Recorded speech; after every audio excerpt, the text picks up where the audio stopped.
Hello, sports fans. This is your guy, Tone DeShields II from Chalk It Up Sports Philly, where no matter if we win or if we lose, we just got to charge it to the game. Tonight is a very big night, not just for the Indianapolis Colts, but it's a big night for the Philadelphia Eagles. And let me tell you why. The Indianapolis Colts are 3-5, just like the Philadelphia Eagles. And when you take that into consideration, their season is on the line. They are in a division with the Tennessee Titans, who recently just lost their bell cow running back in Derrick Henry. He was their entire offense. And now the Colts have a legit shot at catching up with the Titans because do we really believe that Ryan Tannehill can carry this team to the promised land? Do we think Ryan Tannehill can maintain control of the number one seed in the AFC? I don't really think so.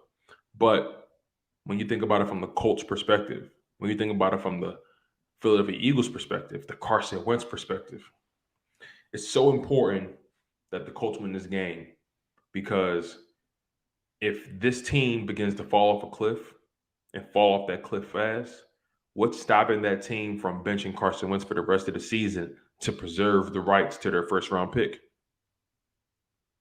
Think about that. We need the Indianapolis Colts to be somewhat on the bubble or in contention of a playoff spot because if they're not, they will consider benching Carson Wentz to preserve that first round pick. And then we'll be stuck with the second round pick, most likely in the mid to late round, if they borderline don't make the playoffs. But the Philadelphia Eagles need to, the fans, more importantly, we need to grin and bear it, and we need to root for the guy that left us high and dry. We need to find it in our souls, find it in our being to root for Carson Wentz once more because his season, the Colts season, is potentially on the line. And that's not even talking about his health because we're only halfway through the season and there are 17 games now. And there is a chance that Carson Wentz can get hurt at any point. He literally messed up both his ankles in the offseason. Think about that. Think about his injury history with the Philadelphia Eagles. Carson Wentz has never really been the most available. His talent is there, but he hasn't been the most available.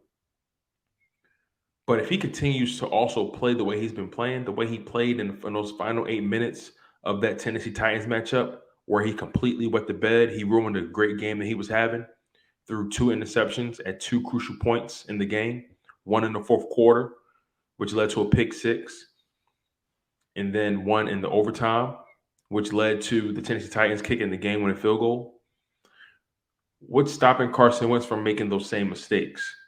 So we have to hope that Carson Wentz is able to find it within himself to rise to the occasion. But for some reason, he hasn't been able to do that in a Colts uniform. He's been able to beat the teams that he was supposed to beat. You think about their schedule from the beginning. They lost to the Seahawks. They lost to the Rams. They lost to the Tennessee Titans. Then they beat Miami, lost to Baltimore, beat Houston, beat San Francisco, then lost to the Titans again. They've beaten down on teams who have little to no identity, and they've been beaten by teams who know exactly who they are and know exactly what they're trying to do. Carson Wentz needs to find it in his being to be the quarterback that the Colts need him to be so we can get the first round pick that we so rightly deserve. Like I said, what's stopping the Colts organization from saying, look, our season is a wash. We're not going to catch up with the Tennessee Titans. Hey, Carson, have a seat, preserve your health, and we're going to get this first round pick back, and then we're going to get you another weapon. What's stopping them from doing that? It's what I would do. I'm pretty sure it's what you would do too. But again, this is a big matchup for Carson Wentz against the New York Jets. They are coming off of a very big win with their backup quarterback. I'm not sure what his name is. I think his name is Mike White or something like that. Filling in for Zach Wilson. That's a whole another conversation. But it needs to be acknowledged that we need Carson Wentz to at least win their games to the point where as though he can play 75% of the snaps and they make the playoffs, or just play 70% of the snaps if they don't make the playoffs. That's all we need. We just need for him to be able to play this entire season. And barring injury, that will happen. Barring the Indianapolis Colts falling off a cliff, that will happen. So we are still in the running for that first round pick, but we need Carson Wentz to live up to the end of the bargain. We need him to remain healthy, and we need him to at least be on the bubble for a playoff spot. And that's all I have. I'm your humble host, Tone DeShields II from Chalk It Up Sports Philly, where no matter if we win or if we lose, we just got to charge it to the game. One love, stay humble, stay healthy, and most importantly, stay hungry. And fly Eagles fly.